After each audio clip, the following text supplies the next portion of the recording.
অন্ধকার প্রকোষ্ঠের দেয়ালগুলো যখন বোবা হয়ে যায় তখন সেখানে রচিত হয় মধ্যযুগীয় বর্বরতাকেও হার মানানো কোনো এক নারকীয় উপাখ্যান।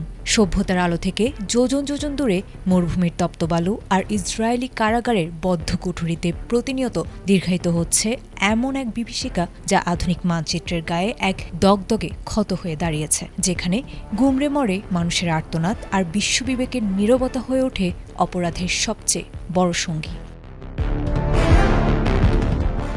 নেগেভ মরুভূমির কুখ্যাত সদে তেইমান বর্তমানে ফিলিস্তিনিদের ওপর পরিকল্পিত যৌন নির্যাতনের এক বিভীষিকাময় পরীক্ষাগার। 2024 থেকে 2026 সালের মধ্যে সামনে আসা সাক্ষ্যগুলো উন্মোচিত করেছে দখলদার বাহিনীর এক বিকৃত রূপ।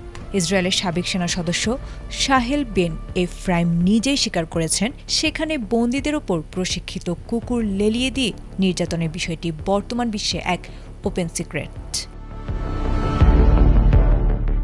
তেহরান টাইমসের এক প্রতিবেদনে উঠে এসেছে বন্দীদের সেই অসহনীয় যন্ত্রণার কথা, যেখানে নগ্ন অবস্থায় তাদের উপর লেলিয়ে দেওয়া হয়েছিল হিংস্র কুকুর। ইসরায়েলি সামরিক সেন্সরশিপ ছাপিয়ে বিএসএলএম এবং জাতিসংঘের বিশেষ দূত ফ্রান্সেসকা আলবানিস এই অবস্থাকে ফিলিস্তিনিদের মনস্তাত্ত্বিক ও শারীরিক সত্তা ধ্বংস করার একটি কাঠামোগত অংশ হিসেবে আখ্যা দিয়েছেন।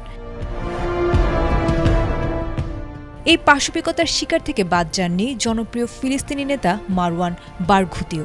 আল জাজিরার এক প্রতিবেদন থেকে জানা গেছে, টানা 24 বছর ধরে বন্দী এই নেতার উপর সাম্প্রতিক সময়ে চালানো হয়েছে প্রাণঘাতী হামলা।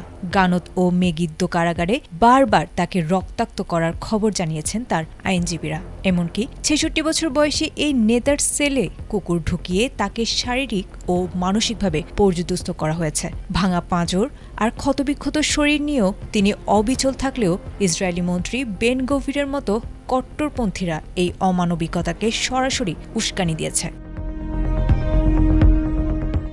আন্তর্জাতিক সংস্থাগুলোর তদন্তে উঠে আসা এসব তথ্য প্রমাণ করেছে এটি কেবল জিজ্ঞাসাবাদ নয়, বরং পরিকল্পিত নিধনযজ্ঞ। সদে তেইমানের অন্ধকার করিডোরে যখন কুকুরের গর্জন আর ভুক্তভোগীদের আর্তনাদ প্রতিধ্বনিত হয়েছিল, তখন তথাকথিত মানবাধিকারের রক্ষকদের নীরবতা যেন এই নারকীয়তাকে দিয়েছিল দীর্ঘস্থায়ী বৈধতা। আয়েশা আক্তার, এটিএন বাংলা।